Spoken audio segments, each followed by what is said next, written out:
Hi, it's Barbara Ireland with another Mind Loop Insight, and today I want to talk about dreams and dream interpretation.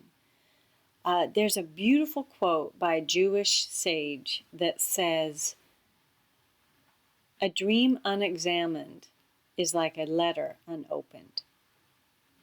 And I really believe that. I'm super into my dreams because they are fruitful, so fruitful for information, for answers, for problem solving, for revealing patterns. And they have been incredible messengers and incredible help for me throughout my life for years. Years ago, actually, I went every week for 5 years to the Pacific Northwest Center for Dream Studies. And I was in a dream group where we would bring our dreams and we'd all discuss them and work on interpretations together. It was all based on Jungian dream analysis. And I have these notebooks, even now, these 5 or 6 big notebooks of typewritten, transcribed and typewritten dreams with all my notes on what I interpreted and what the symbols meant. They're amazing. I've tried so many times to get rid of them, and I look through them, and they're just really brilliant. So I'm keeping them for now. So that period of my life was really great. And then I got off on the rest of my life, and I kind of let my dream world fade a little bit. I still would look at them and think about them, the really strong ones, but I didn't put a lot of effort into it for some years until recently. It all got stirred up again in a really good way because I saw there were these 4 weeks of lectures that were for free at a wisdom school. And I went, and the fellow talking was amazing. And it was all based on, again, on Jungian dream interpretations and symbolism. So I was already familiar with the content, but he gave me a few different techniques that I hadn't used before to interpret dreams.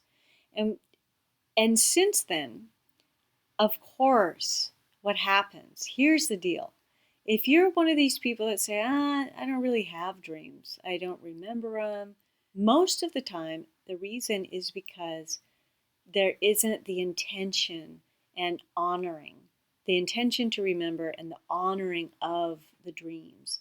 And so they don't stick around that long. They don't make themselves really known unless the person says, I really want to get to know you, dreams.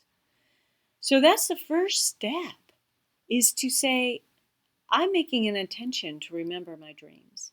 They're important to me. I want to see what's going on in my subconscious. And then get a notebook and put it by your bed, or sometimes I'll just do a voice memo on my phone. And that's cues telling your dreams, I'm ready, I'm here to learn. And you'll start seeing slowly the dreams will become more and more clear, more and more frequent. You might end up with 1, 2, 3, 4 a night. Right now I'm averaging one to three a night. And this has been going on for the last couple of weeks. Not every night, but many of them. And I'll speak them into my recorder. And then the next day, think about them. Now, the second thing is, once you start dreaming and you wake up from a dream and you've had one and you're afraid it's going to disappear quickly, because they do disappear quickly, here are some tips for help you remember them. First of all, don't move. Just lay in the same position you were when you woke up.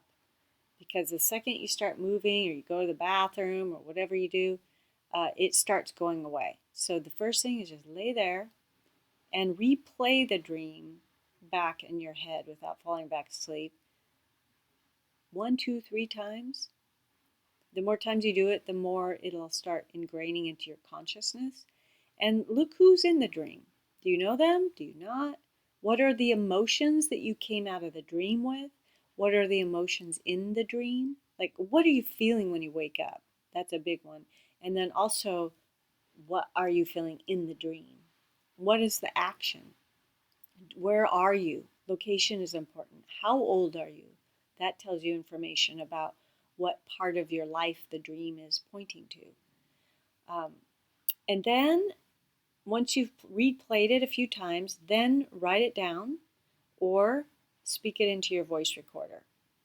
And then go back to sleep, see if another one comes up. In the morning, listen back to it. And then there are a lot of ways to interpret the dreams. I'm not going to get into all that on this video. Maybe I will in one coming up this week.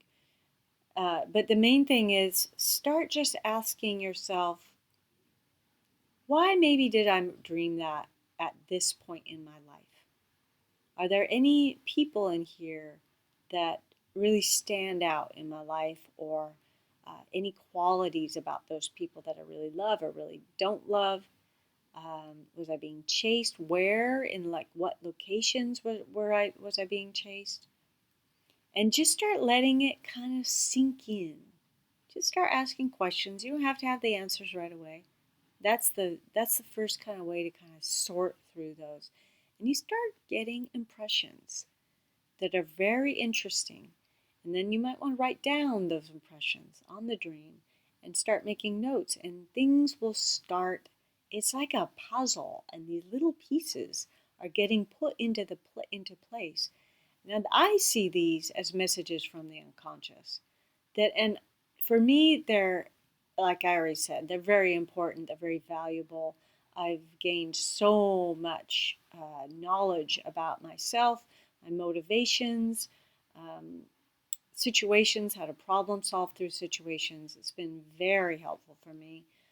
And so this is a great way to start or to get back into it if you haven't done something like this for a while. I think I will do another video on the interpretation of them later on this week. This will get you started though. All right. All the best to you. Happy sleeping.